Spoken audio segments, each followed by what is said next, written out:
ENAM block Bhadrak municipality ward 19 बासिंदा। आज आम देखिलु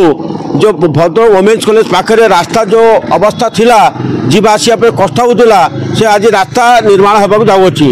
से रास्ता जो निर्माण है आम भद्रक पौराध्यक्ष गुलमुखी हबी को धन्यवाद दूसरी किसी काउंसिलर मान को जिला प्रशासन बारंबार अभियोग देवु जिला प्रशासन निंद भांगिला से रास्ता आरंभ कले। आउ गोटे कथा होची जो भद्र मोची छक ठारू माखड़ी पर्यंत जो रास्ता चढ़ा है जिलापाल कही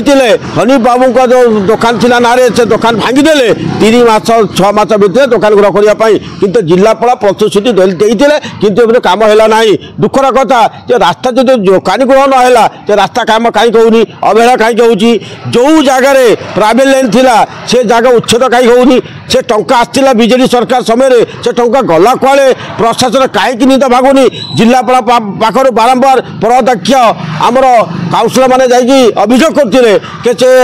जार प्राइवेट लाइन अच्छी घर को माप कर चिन्हट कर जगह को टंका दि जाऊ जिलापाल तहसीलदार को आरएनबी को कही जिते शीघ्र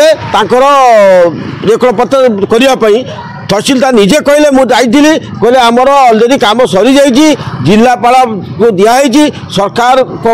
आसिले से भंग हम से जगह रास्ता चढ़ हम जदि आमर जदि दाबी पूरा न हुए आम